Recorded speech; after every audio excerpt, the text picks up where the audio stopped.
자, 여러분 안녕하세요. 자, 오늘은 지난 시간에 뒤를 이어서 드디어 이제 명나라와 청나라의 상공업이 어떻게 발달했었는가, 그 다음에 동서교류의 발전과 관련된 내용에 대해서 우리가 한번 살펴보도록 하겠습니다.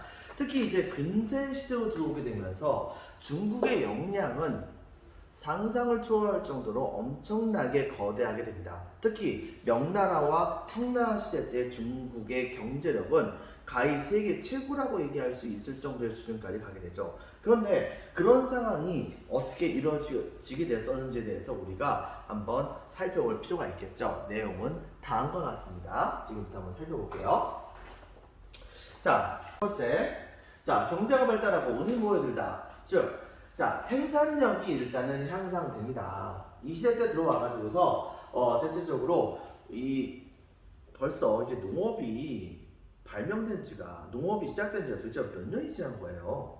그 기간 동안에 엄청나게 농업 기술들이 계속해서 발전했다는 것을 우리가 절대 묵과할 수는 없겠죠. 근데 여기에다가 추가적인 상황이 하나 벌어집니다. 즉, 이때 당시에 유럽 쪽에서 신항로 개척이 이루어져요. 그러면서 이들은 이때 당시에 아메리카 지역에서 먹을 수 있는 그 식량 같은 것을 갖고 오게 됩니다. 갖고 와가지고서 이 사방팔방으로 이제 이 먹을 것들을 많이 퍼뜨렸다 볼 수 있는데요. 그런데 이때 당시에 바로 들어왔었던 대표적인 작물이 바로 뭐냐면 이 고구마와 그 다음에 감자와 그 다음에 옥수수 같은 것이에요. 이것이 왜 중요하냐? 이런 고구마와 감자 같은 경우에는 생각보다도 좀 척박한 환경에 있는 지역이라고 하더라도 좀 잘 자라나는 편입니다. 물 같은 것만 제대로 보충만 된다고 한다면. 거기다 이제 옥수수 같은 경우에도 그래요. 생각보다도 이것도 마찬가지로 토지의 지력을 빨리 고갈시키는 문제점이 있긴 하지만 이 옥수수의 경우에도 역시 굉장히 농업 생산력이 많다고 보여지는 그런 작물 중에 하나예요. 제일 중요한 것은 여러분 한번 생각해 보세요. 이런 고구마는 그렇다 치는데 감자라든가 그 다음에 이 옥수수 같은 경우에는 주로 어느 지역에서 많이 나오던가요? 여러분들 바로 강원도 지역에서 많이 나오지 않나요? 강원도 지역에서 넓은 밭이 존재할 수가 있겠습니까?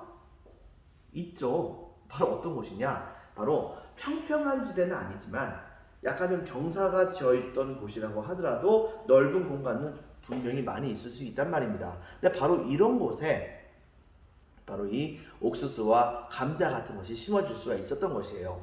문제는 뭐냐? 당시에 중국에서는 인구수가 많아지게 되면서 각 지역에 평평하고 농사를 지낼 수 있는 곳들은 웬만하면 전부 다 개발이 되는 모습이 보여주기도 해요. 하지만 문제는 뭐냐?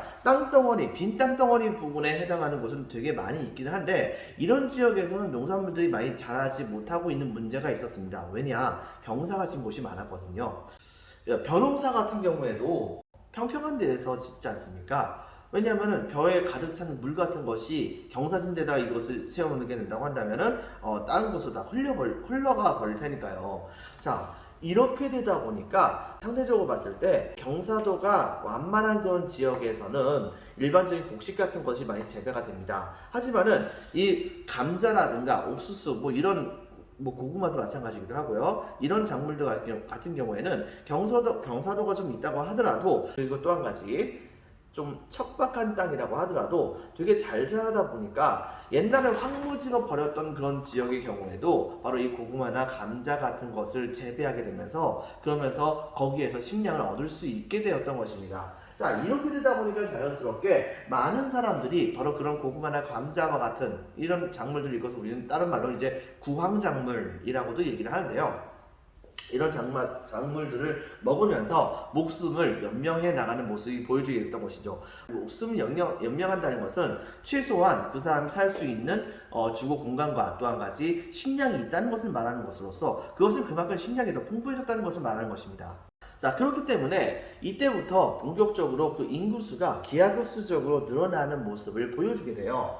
자, 그리고 또 한 가지 여기에서 되게 독특한 그런 사건이 하나 터지게 되죠. 바로 양쯔강 유역이죠. 이 양쯔강 유역은 강남 지역이라고 불렸던 곳이 대체로 본다고 한다면 특히 이 양쯔강의 하류 지역, 즉 양쯔강과 우리가 알고 있는 서해가 만나는 그런 지역, 이 지역에 바로 농업이 되게 많이 발달했다고 예전에 한번 얘기한 적이 있었습니다. 자, 그런데 시간이 흘러가면서 이 양쯔강의 하류 지역에서는 많은 사람들이 거기서 농사 짓다 보니까 남게 되는 농산물들을 장사를 해야겠죠. 장사를 하려다 보니까 각 지역의 교통로가 괜찮다고 생각되어지는 곳에 사람들이 모입니다. 그렇게 되는 과정 중에서 각 지역에 바로 시진이라고 불리는, 여러분 알 필요는 없습니다. 바로 시진이라고 하는 도시가 만들어지게 돼요. 그리고 이렇게 그런 도시들이 많이 만들어지게 되면서 사람들이 거기 모여 살다 보니까 자연스럽게 그 안에서는 바로 여러 가지 물품들을 만드는 수공업이 되게 많이 발달하게 됩니다.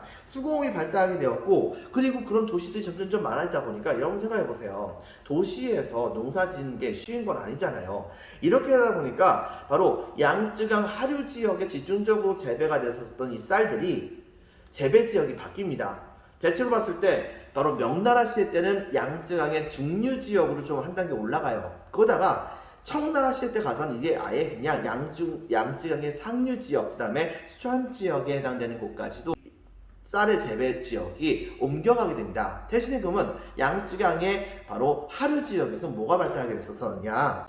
수공업이 발달합니다. 면직업과 견직업을 할 수 있는 수공업이 많이 발달하게 돼요. 면직업, 면 옷감을 만드는 그런 수공업을 말합니다. 견직업, 바로 비단 옷감을 만드는 그런 수공업을 말합니다. 그렇다고 한다면 면 옷감과 그 다음에 비단 옷감을 만들기 위한 재료가 있어야 할 거 아니에요. 바로 그 재료들을 이 양쯔강 하류에서 재배를 한 겁니다. 즉 여기 보다시피 상품작물, 다른 사람들에게 팔기 위해서 재배하는 작물들이 대거많이 이 양쯔강 하류 지역에서 재배가 되게 됩니다. 대표적으로 비단이라든가 연화, 목화를 말하는 것이겠죠. 그리고 기본적으로 다른 사람들에게 팔기 위해서 차 같은 것이 대규모로 재배가 많이 되는 모습을 보여주게 돼요. 그렇기 때문에 당시에 양쯔강 하류 지역은 수공업 면에서는 면 옷감, 그 다음에 일단 비단 옷감 이런 것들이 많이 만들어지게 되었었고, 그 다음에 상품 작물로서 비단과 면화와 차와 같은 것들이 바로 이 당시에 많이 재배가 되었다는 것을 우리가 찾아볼 수 있습니다. 대신에 바로 이 중상류 지역의 경우에는 쌀이 생산이 되게 되었다라고 하는 것을 여러분들 기억을 해주기 바랍니다. 자, 그리고 상공업의 발전에서는 이렇게 양쯔강 유역을 중심으로 해가지고서 이제 경제가 발달해 나가다 보니까 그 효과가 사방팔방으로 많이 나가게 됐던 것이에요. 거기다가 이미 먼 옛날에 수양제 때 뚫어놨었던 이 대운하가 여러 개의 운하가 또 뚫리게 되면서, 그러면서 이런 운하들이 바로 중국의 경제의 대동맹의 역할을 하게 됩니다. 그러면서 남쪽과 북쪽 지역의 교류가 좀 더 활발해지게 되는 효과가 있게 되면서 자연스럽게 수공업과 시장이 발달되고, 그 다음에 상품 유통이 활발화가 되는 그런 모습이 보여주게 됐던 것이에요. 자, 근데 여기까지는 좋았습니다. 근데 거기다가 한 발짝 더 나가는 사건이 하나 벌어지게 돼요. 그것은 바로 뭐냐면, 바로 이 중국이 아예 운을 자기네들의 돈으로 본격적으로 사용하게 됩니다. 무슨 말이냐면, 왜 가끔가다 여러분들 그 중국 드라마라든가 뭐 중국 영화라든가 이런 거에서 보면은 어떤 커다란 거래 같은 걸 했을 때 중국 사람들이 은괴, 말의 밝은 모양을 닮았다고 해가지고서 마제은이라고도 얘기를 하는데, 은괴들을 여러 개를 갖다 놓고서 상자채 갖고 와가지고 이걸로 거래하는 그런 장면이 나오기도 하잖아요. 이것은 무슨 얘기냐면 그만큼 중국 안에서 바로 이 은이 굉장히 흔해졌다는 것을 말하는 것입니다. 돈으로 사용될 수 있을 정도로 말이죠. 근데 중국에서 어떻게 이렇게 돈으로 사용될 수 있을 정도로 은이 많아지게 되었을까요? 그것은 바로 이 아메리카의 덕분이 좀 많이 컸습니다. 저 무슨 말이냐면, 당시에 서양은 이른바 대항해 시대였었습니다. 아주 먼 곳까지 항해를 해나가는 모습을 보여줬어요. 그러다가 이 아메리카 대륙이라고 하는 것을 발견하죠. 그런데 그들은 이때 당시 아메리카 대륙에서 그 지역에 있었던 왕조들을 멸망시킵니다. 아즈텍이라든가 잉카와 같은 왕조들을 멸망시킨 다음에 그들이 갖고 있었던 은과 금 같은 것을 싹 약탈을 해가지고서 자기네들의 사치를 부린댔습니다. 그리고 심지어는 아메리카 대륙의 금광이라든가 은광 같은 것을 싸그리다 엄청나게 약탈을 많이 하게 돼요.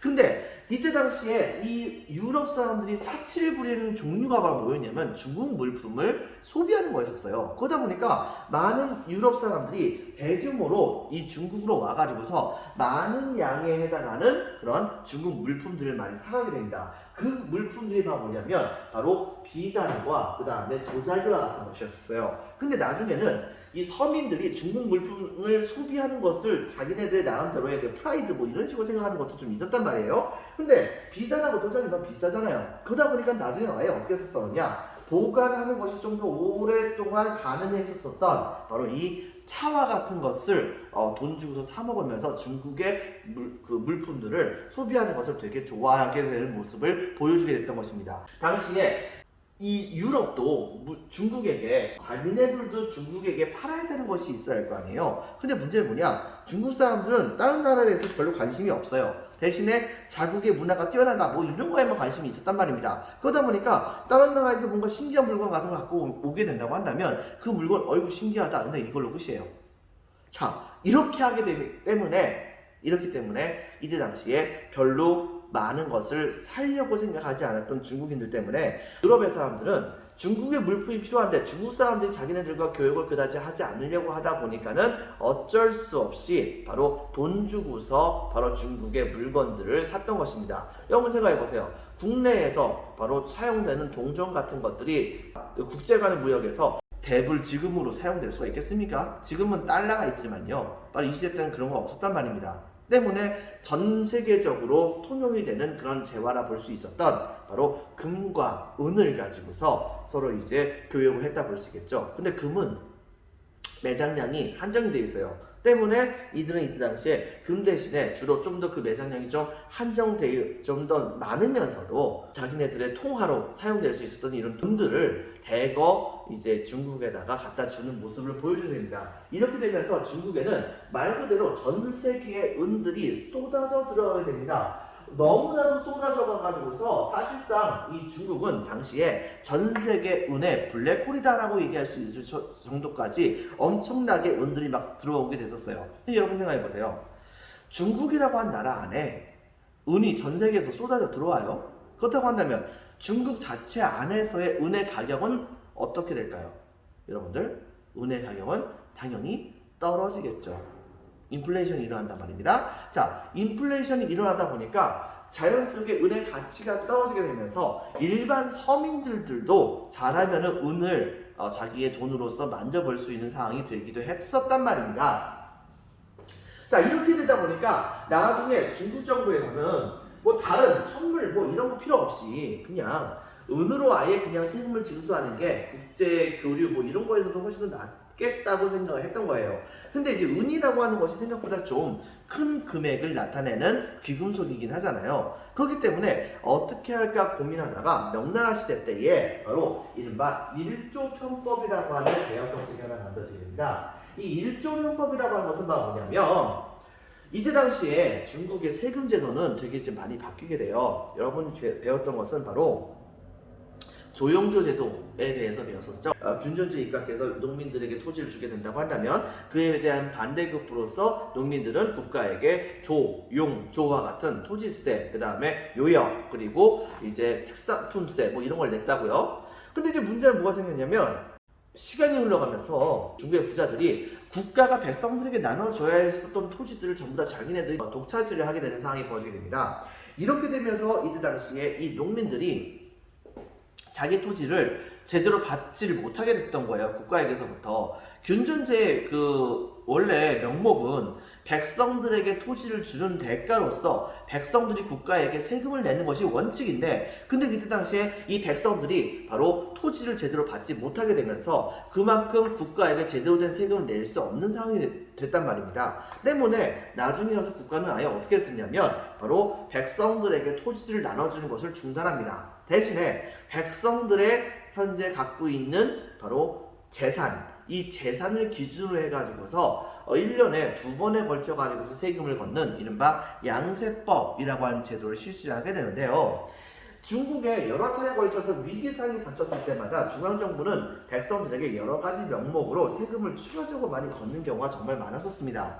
자, 이렇게 하다 보니까는 이 양세법 이외에도 조그맣게 있는 여러 개의 많은 명목의 세금들이 잔뜩 많아지게 됐던 것이에요. 백성들은 이 세금들을 전부 다 챙겨가지고서 국가에게 납부하기가 너무 어려웠던 거죠. 근데 거기다 플러스 국가의 세금 제도가 그렇게 많이 있었다는 것을 나름대로 적절하게 이용해서 바로 탐관오리들은 국가가 새롭게 만들지 않았었던 그런 세금도 이번에 새롭게 만들어졌다라고 백성들에게 거짓말을 하면서 백성들에게서부터 세금을 더 빼앗는 그런 형태의 모습도 정말 많았었단 말입니다. 이렇게 된다고 한다면 국가의 입장에서는 백성들에게 세금을 요구하지도 않았는데 백성들은 세금 때문에 죽어나가는 이상한 사태가 벌어지게 됐던 거잖아요.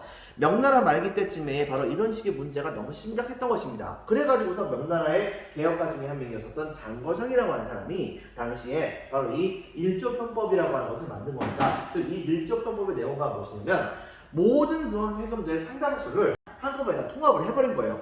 단 명목은 딱 두 개입니다.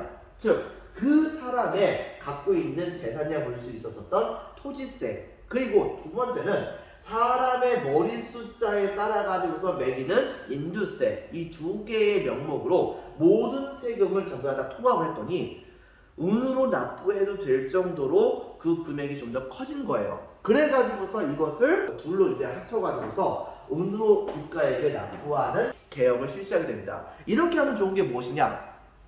바로 중간에 뺏어먹을 수 있는 그 관리들이 거의 없게 되는 거잖아요. 국가에게 새로운 세금을 매겼다라고 뻥을 칠 수가 없는 겁니다. 왜? 국가의 모든 세금들은 일조편법을 인해 가지고서 전부 다 통합이 돼 버리니까 그 이상 더 얘기한다고 한다면은 그건 그 사람이 공개적으로 나는 지금 현재 백성들에게 추가적으로 세금을 걷어서 내 배를 채울 거야 라고 얘기하는 거나 마찬가지 상황이 되는 것이기 때문이죠.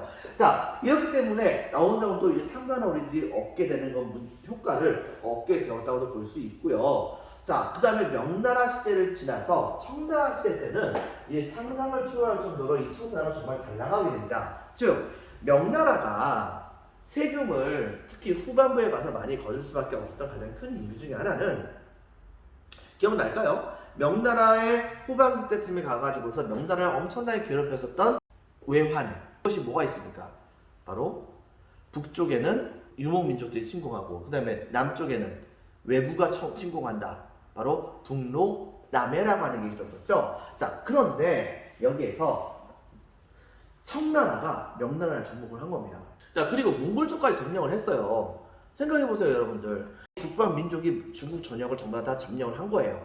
그러다 보니까 더 이상 북방 민족을 견제할 필요가 없겠죠. 그러다 보니까 국가에 세금이 들어갈 때가 그다지 많지가 않았던 겁니다. 두 번째, 외구의 문제도 사실상 일본 전역이 통일이 되게 되면서 외구가 거의 없게 됩니다. 임진왜란과 같은 그런 싸움이 있기도 했었지만요. 자, 이렇게 되다 보니까 외구의 침공도 되게 많이 줄어들게 됐었어요. 이렇게 되게 되자 그 외적의 방비를 위해서 이때 당시에 국가가 그대로 돈을 많이 쓸 필요가 없었던 것입니다. 거기에다가 이때 당시에 이 청나라의 황제는 강희제서부터 옹정제와 걸륭제에 이르기까지 정말 청나라 최상급에 해당하는, 아니 전 중국 역사에서 봤을 때 최상급에 해당되는 그 군주들이 국가를 통치하게 됩니다. 굉장히 현명하게 통치를 하게 됐었어요. 자, 이렇게 되니까 청나라가 너무 잘 나가게 되는 거예요. 그래가지고서 이 강희제, 옹정제 뭐 이렇게 시간이 지나갈 때는 어떤 일이 벌어졌냐면 국가가 너무 잘 나가가지고서 전국에 있는 국가의 세금을 걷어들이는 창고에 쌓여있는 쌀들이 전부 다 썩어가지고서 버려야 할 정도까지 그렇게 했음에도 불구하고 쌀이 끊임없이 들어오고 그 다음에 세금도 끊임없이 거치게 되는 그런 상황이 벌어지게 됐던 것이에요. 그리고 백성들의 입장에서는 명나라 시대 때보다도 훨씬 더 세금을 덜 내게 되다 보니까 살기 좋은 상황이 됐던 것이죠. 이렇게 되다 보니까 굳이 나중에 가서는 국가가 백성들에게 세금을 굳이 더 많이 거둘 필요성도 아예 느끼지 못한 거예요. 그래가지고서 나중에 청나라 황제는 백성들에게 매기는 세금을 많이 줄여주게 됩니다. 그래가지고 뭐 한동안은 아예 세금을 한동안 내지 않게 했다가 그 다음에 와서는 나중에 추가적으로 세금을 걷게 하긴 했는데, 원래 중국의 이 세금 제도는 바로 이 토지세와 그 다음에 인두세 이 두 개의 축으로 있는 것이라 볼 수 있거든요. 그런데 인두세라고 하면 사람의 머리 숫자에 따라서 세금을 매기는 건데 이것은 고대에 바로 노동력이 많은 그 사람이 바로 부자가 될 수 있다는 것에 기반해가지고서 바로 세금을 매기는 그런 방식이었던 것입니다. 하지만 여러분 생각해보세요. 바로 사람이 많이 있다고 해가지고서 그 집안이 반드시 부자가 되라고 하는 법이 있습니까? 그거 없잖아요. 바로 시대에 맞지 않은 법이었기 때문에 당시에 이 청나라는 이 인두세를 없애기로 마음먹습니다. 정확히 얘기한다고 한다면 인두세를 사람 머리 숫자에 따라서 매겼던 그런 세금의 금액이 예를 들면 100만 원이라고 한다면 이 100만 원에 해당한 인두세를 한 50만 원으로 깎아버린 다음에 그 다음에 그것을 원래 토지세는 그 당시에 모든 백성들의 기본적인 재산들의 대부분을 차지하는 게 바로 토지예요. 바로 이 토지세에다가 인두세의 일정 정액분을 합쳐버린 거예요. 합쳐가지고서 이것을 바로 한꺼번에 한 가지 항목으로만 세금을 징수하는 모습을 보여주게 됐던 것입니다. 지정은제 땅으로 정해가지고서 은으로 세금을 징수하는 건 방법이라 볼 수 있겠죠. 즉 인두세를 토지세에다가 일정 분량에 해당되는 인두세를 토지에다가 다 합쳐버려가지고서 은으로 징수하는 건 모습을 보여줬던 것입니다. 이렇게 하다 보니까 이전보다도 훨씬 더 백성들의 부담이 더 줄어들게 되었었고 그리고 국가는 더욱더 잘 나가는 모습을 보여주게 됩니다. 이것만큼 잘 나갈 때가 어디 있습니까? 여러분들, 자 그렇게 하다 보니까 자연스럽게 인구수가 상상을 초월할 정도로 엄청나게 많이 늘어나긴 했었던 것이에요. 물론 바로 인두세를 매겼었기 때문에 그렇기 때문에 바로 그 사람들의 머리 숫자를 사람들이 많이 숨기려고 했었던 측면도 있긴 있었습니다. 그런데 청나라 시대쯤 들어오게 되면서 사람들의 머리 숫자를 더 이상 숨길 필요가 없어요. 왜? 사람의 머리 숫자에 따라서 세금을 매기지 않기도 하니까요. 바로 이런 효과 때문에 인구수가 더 많이 늘어났다고 하지만 바로 명나라 시대까지만 하더라도 한 2억만 명 뭐 이렇게 있었었던 그런 이 중국의 인구수가 청나라 시대로 넘어가게 되면서 4억 그 다음에 5억 이렇게 넘어가게 되면서 지금 현재의 중국 인구수의 시작점을 이루는 그런 강력한 인구 증가율을 보여주게 됩니다. 이런 측면을 여러분들이 같이 기억을 해주기 바랍니다. 자 3번 신사층. 자 여러분 혹시 기억날까요? 청나라 시대 때에 바로 국가의 지배계층에 해당되는 사람들이 이것을 우리는 뭐라고 부릅니까? 바로 사대부라고 했었죠. 근데 명나라 시대 때에는 이 원나라 시대 때까지 살아남았던 사대부들을 적극적으로 많이 대우를 해줍니다. 그런데 이 사대부의 바로 범위가 점차 늘어난 거예요. 원래는 사대부는 관리였거나 혹은 전시 관리였거나 뭐 이런 사람들, 그리고 또 한 가지 지방에서 중소지주에 해당되는 사람들이면서도 거기다 플러스 공부를 열심히 하는 사람, 이런 사람들 사대부라고 보통 얘기했었습니다. 근데 여기다가 조건이 하나 더 추가돼요. 이때 당시에 바로 이 명나라와 청나라 시대 때의 지배계층은 신사층으로 불리는 사람들로서 사대부 계층들이 좀 더 확장된 형태라고 볼 수 있는데요. 즉 학교에 등록만 되어 있으면 전부 다 지방의 지배계층으로 인정이 됐던 것입니다. 그런 사람들이 바로 이 신사층이라고 볼 수 있는 것이고, 이런 신사층들은 국가를 위해서 나름대로 노력을 하게 됩니다. 먼저 이 신사층들이 열심히 일을 해가지고서 관리를 진출을 하죠. 근데 두 번째, 여러분 혹시 이런 기억나나 모르겠는데 명나라 초기 당시 때의 주원장이 지방을 통치하기 위해서 시행했었던 바로 지방 통치 조직이 있었었죠. 기억날까요? 바로 이갑제라고 하는 시스템 있죠. 근데 이 이갑제가 시간이 흘러가면서 구멍이 나기 시작한 겁니다. 즉 각종 자연재해가 연달아서 겹치게 되면서 이갑제의 이장호가 가끔 가다 보면은 이게 돌아가면서 이장호가 된다고 했었잖아요. 근데 이때 당시에 이갑제의 이 이장호가 세금을 내지 못하는 자기 리에 살고 있는 백성들을 대신해서 세금을 내주는 경우도 있었는데, 그런데 너무나도 세금을 내지 못하는 사람들이 많아져가지고 이것 때문에 이 이장호가 그 사람들의 세금을 대신 내주다가 이장호 자체가 아예 파산을 해버린 거예요. 그렇게 돼가지고서 리 자체가 완전히 무너지게 되는 사태가 벌어지게 된 것이죠. 그때에 바로 구원투수처럼 등장했던 사람들이 바로 이 신사층이라고 부릅니다. 이들이 바로 국가를 대신해가지고서 지역의 국가 통치 같은 것을 보조해주는 모습도 보여주고, 그 다음에 마을 사람들의 존경을 받았었기 때문에 바로 치안의 보조라든가 그 다음에 세금을 걷는데도 이들이 적극적으로 보조를 해줍니다. 그러면서도 이들이 나름대로 유교를 공부했던 사람들이기 때문에 적극적으로 바로 민중들을 교화를 시키는데요. 무엇으로 교화를 시키느냐? 성리학적인 그런 이론으로 백성들을 가르쳐주는 모습을 보여줬던 것입니다. 바로 민중교화의 효과가 있었던 것이죠. 자, 그에 대한 대가로서 모두 이제 이 세상은 기브앤테이크라고 주는 게 있으면 받는 게 있는 거 아니겠습니까? 이들한테 신사층은 형벌과 요역 같은 것에서는 면제되거나 일부만 행하거나 감액되거나 하는 그런 여러 가지 부분에서의 특정 같은 것이 있었다는 것을 여러분들 기억을 해주기 바랍니다. 자, 일단은 한번 볼게요. 자, 1번. 자, 생산력의 발달, 동그라미 1번. 농업기술의 발전, 동그라미 2번. 외래작물, 바로 고구마와 감자와 옥수수 같은 것이 이때 당시에 유입이 되게 됩니다. 동그라미 2번에다 별표 1개 반 쳐주세요. 자, 경제적인 측면에서는 별표 1개 반, 양쯔강 유역의 발전입니다. 강의 하류, 박스, 비단과 면화, 차 이런 제품들이 생산됐고, 이것들은 전부 다가 알고 봤더니 자기가 쓰려고 생산하는 물건들이 아니고 다른 지역에다 판매하기 위해서 생산했었던 작물이었던 겁니다. 이런 작물들을 일컬어서 우리는 뭐라고 부르냐면 상품 작물이라고 합니다. 이거 및 관련 수공업, 면직업, 견직업 등이 발달하고, 자, 그 다음에 중상류 박스, 양쯔강의 중상류에는 바로 쌀이 생산됩니다. 자, 그 다음에 상공업 발전에서는 밑줄칩니다. 수공업과 시장 발달 밑줄, 상품 유통이 활발하게 됩니다. 밑줄. 그 다음에 은 중심의 조세제도, 이거 좀 중요합니다. 별표 2개. 16세기부터 서양인과의 교역이 있게 됩니다. 서양의 은을 차와 빈칸이 있겠습니다. 차, 비단, 도자기 등으로 이렇게 바꾸게 되면서 서양인들이 이 차와 비단, 도자기에 완전 환장했었기 때문에 이것을 대량으로 사가기 위해서 서양의 돈, 즉 은을 대량으로 갖고 오게 되었었고, 이것들이 중국으로 들어오게 되면서 이때 당시에 중국의 은의 값이 싸지게 되면서 백성들이 은으로 세금을 대신 납부해도 좋을 정도의 상황까지 가게 되었다라고 좀 전에 선생님이 얘기했었습니다. 자, 세금을 뭘로 징수한다고요? 바로 은으로 징수한다는 거 기억을 해주시고요. 위에 나와 있는 도표 여러분들 기억을 잘 해주기 바랍니다. 대표적인 경우 중에 하나가 바로 명나라의 일조편법입니다. 자주 시험 문제 나오는 것들입니다. 기억해주세요.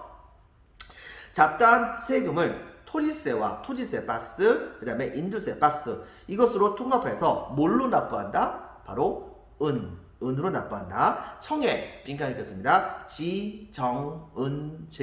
지정은제. 자, 인두세를 토지세에 합쳐서 은으로 징수한다 라고 하는 세금 납부 정책이었던 것입니다. 네, 별표 하나. 신사층의 활약에서는 동그라미 1번 빈칸 읽겠습니다. 신사층.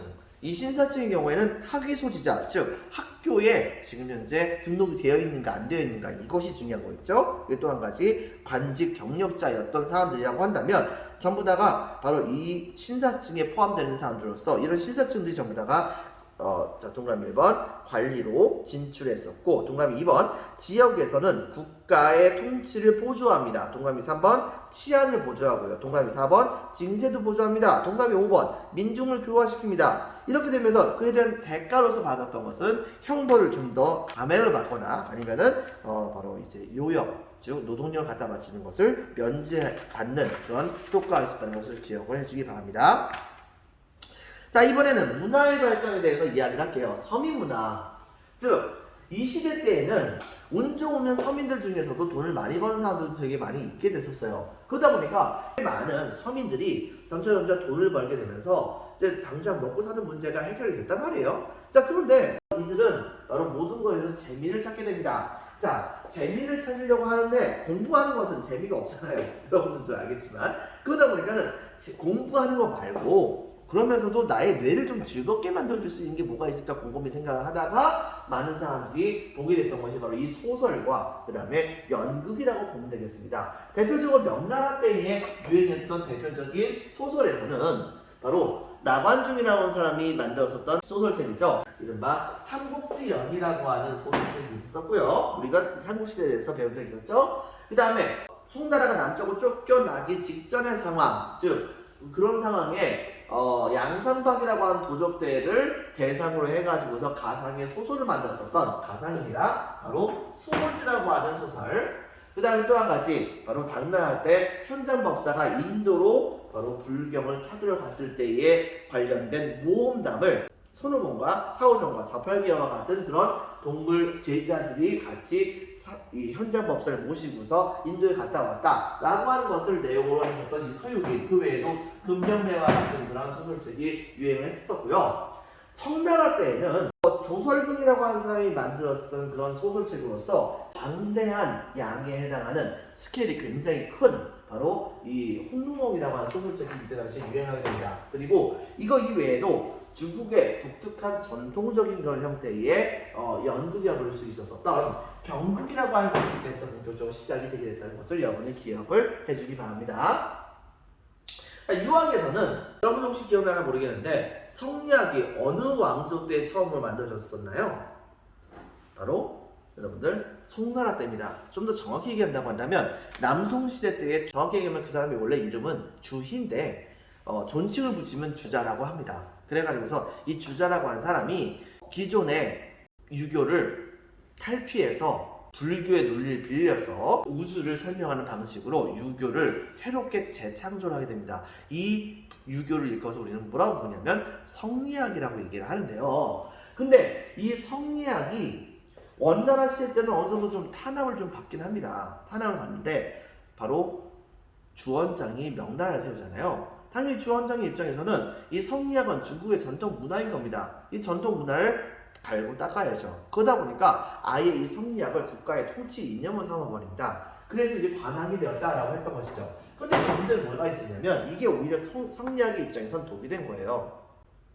왜냐하면 성리학을 연구를 해야지 우주 만물에 대해서 탐구 같은 걸 많이 하게 되는 것인데 이것을 과거 시험의 주제로 만들어버린 거예요. 그러다 보니까 사람들은 성리학의 내용에 대해서 의심을 품고 그 다음에 그것을 연구하려고 노력을 하는 것이 아니라 바로 성리학의 내용들을 달달 외워야 하는 것으로 생각을 하게 됐던 것입니다. 이렇게 되다 보니까 성리학에 대한 공부가 굉장히 형식적인 것으로서 변화되는 모습을 보여주게 됐던 것이죠. 그래서 이런 것에 대한 비판을 통해 가지고 등장했던 것이 바로 이 양명학이라고 하는 그런 학문입니다. 양명학은 바로 명나라 시대 때 왕양명이라고 하는 사람이 만들었었던 그런 학문인데요. 성리학의 경우에는 이런 식의 얘기를 하는 것입니다. 즉 사람을 착한 사람으로 만들려고 한다면 착한 것과 관련되어 있는 여러 가지 지식 같은 것을 배워야 한다. 왜? 바로 배웠는데도 불구하고 그것을 행하지 않는다고 한다면 그것은 사람이 아니기 때문이다 라고 하는 식의 바로 가정을 세웁니다. 근데 여러분 생각해보세요. 사람이 진짜 그런가요?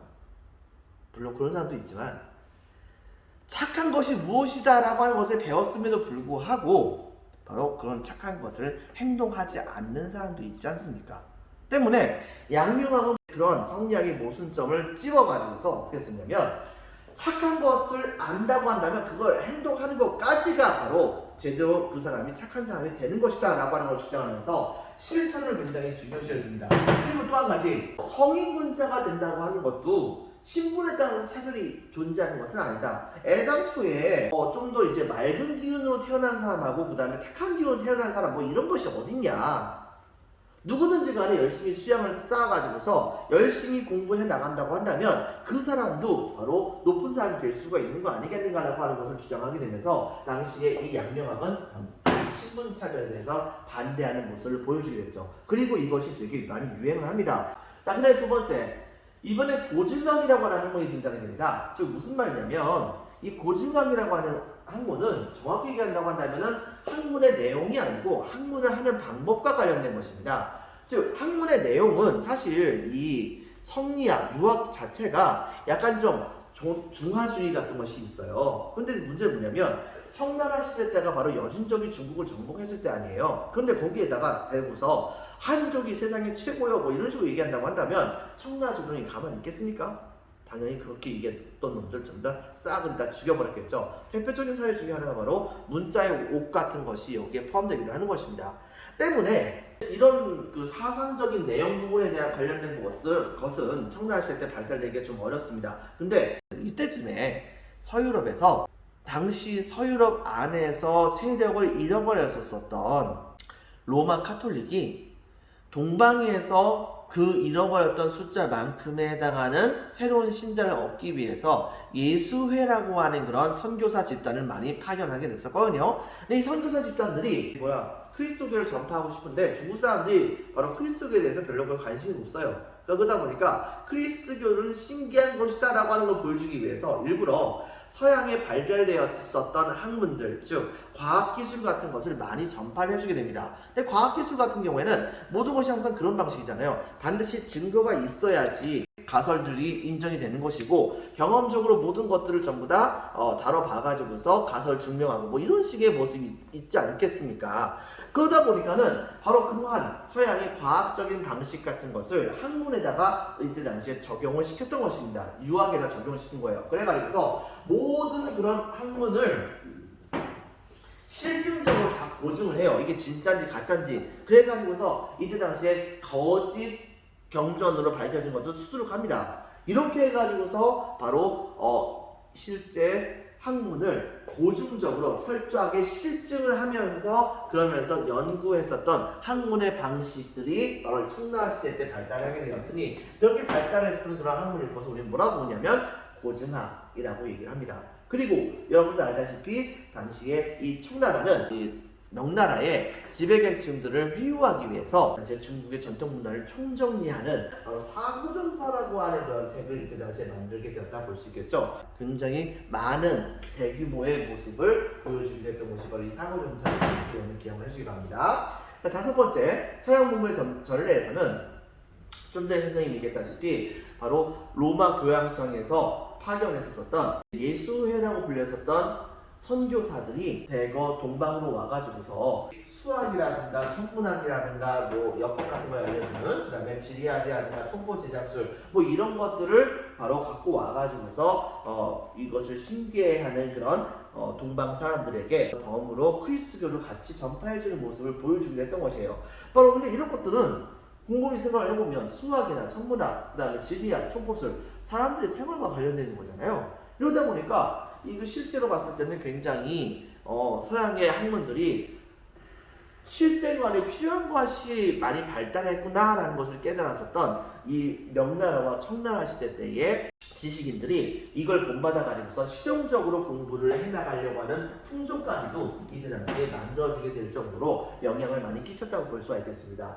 그 과정 중에서 대표적으로 되게 유명했었던 선교사의 경우에는 마테오 리치라고 하는 사람이 있었고요. 이 마테오 리치의 경우에는 바로 천주실의라고 하는 천주교의 교리를 해설을 하는 그런 형태의 바로 이제 그 책을 만듭니다. 그리고 고려만두전도라고 하는 세계 지도를 갖고 오죠. 당시 여러분 혹시 옛날에 봤는지 모르겠는데 혼일강리 역대국도 지도라고 하는 우리나라의 지도에서도 중국을 굉장히 크게 만들어 놓고 우리나라를 그 다음으로 크게 만들어 놓는 그런 모습을 보여주기도 했었잖아요.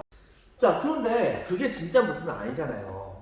근데 이들이 이때 당시에 전 세계를 탐험을 하면서 그러면서 실제로 그 지역에 있었던 국가들이 어떤 것이다라고 하는 것을 철저히 고증하면서 지도를 만들었을 거 아닙니까? 이 지도를 갖고 오니까 이때 당시에 중국 사람들 충격을 받는 겁니다. 왜냐하면 중국 사람들은 자기네들이 세상의 중심이라고 생각했는데 중국이라는 나라가 생각보다 큰 것은 맞긴 한데 그것보다도 전 세계가 훨씬 더 크다는 것을 그때 가서 이제 깨닫게 됐던 것이죠. 바로 이 고려만국 정도라고 하는 것이 이때 당시에 이제 전파가 되면서 중국 사람들의 세상을 바라보는 인식을 많이 깨버리게 됐다는 것을 우리가 찾아볼 수가 있겠습니다. 여러분들 교과서 257페이지에 바로 그 지도가 나와 있으니까 한번 확인해 주시고요.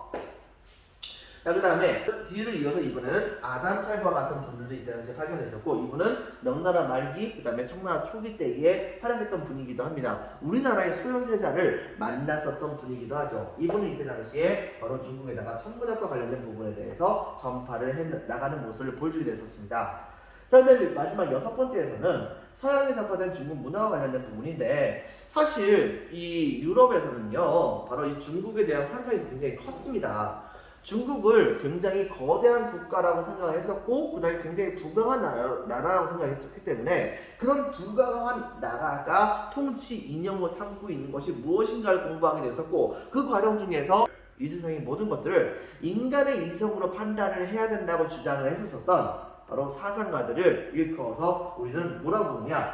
계몽주의 사상가들이라고 얘기를 하거든요. 이들은 바로 무지몽매한 백성들에게 세상의 올바른 지식 같은 것을 가르쳐줘 가지고서 그들을 전부 다 깨우쳐줘야 한다라고 주장했던 사람들이 바로 이 계몽 사상가들인데, 뭐 볼테르와 같은 바로 이 계몽 사상가들의 대표적인 사람들 중에 일부는 바로 중국에서 있었었던 이 유학이라고 하는 것을 가장 최고의 이상적인 정치 사상으로 봤다고 합니다. 그래가지고서 일부 이 계몽주의 사상가들은 공자의 상을 갖다 놓고 거기다 맨날 절을 하면서 그 사람을 자신의 이상으로 삼아가지고서 그 가르침에 따라서 생활을 하려고 하는 모습을 보여주기도 했다고 했었죠. 그리고 또 한 가지 유럽 궁전의 정원 조경술 같은 경우에도 바로 이 중국의 문화가 영향을 끼친 것도 있었고요. 실내 장식 같은 경우에도 중국의 도자기 같은 것이 되게 아름답잖아요. 이런 것들을 통해 가지고서 장식하는 모습을 보여주게 되면서 유럽의 궁전 문화를 굉장히 화려하게 만드는데 영향을 많이 끼치게 되었다라고 하는 것을 여러분들이 기억을 해주기 바랍니다.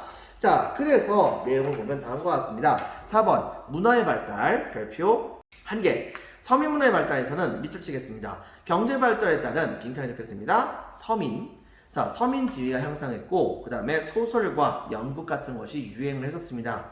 명나라, 청나라 둘 다 마찬가지입니다. 박스 치겠습니다. 명대 박스. 동그라미 1번 삼국지 연의, 동그라미 2번 수호지, 동그라미 3번 서유기. 이것들은 다 합쳐서 중국의 4대 소설에 포함된다고 합니다. 자, 나머지 하나 뭔지 영어 한번 찾아보세요. 자, 동그라미 4번 금병매와 같은 책이 있었고요. 청나라 때는 바로 조설군이라고 하는 사람이 만들었었던 홍루몽, 스케일이 장난 아니라고 했었죠. 그 다음에 청대에 유행했었던 연극, 이걸 뭐라고 한다고 했었죠? 바로 경극이라고 한다는 거 기억해주고요. 유학의 발달에서는 성리학, 동그라미 있습니다. 관학으로 성리학이 이제 인정되었었지만 나중엔 형식적인 것으로서 떠가지게 됩니다. 자, 그 과정 중에서 별표 하나, 양명학이 발달합니다. 자, 양명학 박스. 동그라미 1번 양명학은 실천을 중요시하죠. 그 다음에 동그라미 2번 신분차별을 반대합니다. 이런 모습을 보여주게 됐던 것이 바로 명대에 만들어지게 되었다는 것을, 왕양명이라고 하는 사람이 처음으로 상시했다는 것을 기억해 주기 바랍니다. 자, 고증학 박스 칩니다. 바로 학문적인 방법으로서는 빈칸에 적겠습니다. 실증적 연구를 중시합니다. 청나라 때에 만들어진 것으로서 이것은 서양의 과학기술의 영향을 받았다라고 하는 것도 같이 기억을 해주세요. 자, 그 다음에 사고전서 빈칸에 적겠습니다. 사고전서라고 하는 책 별표 하나 쳐주고요. 자, 중국의 전통 문화를 총정리합니다. 동그라미 5번에 별표 하나.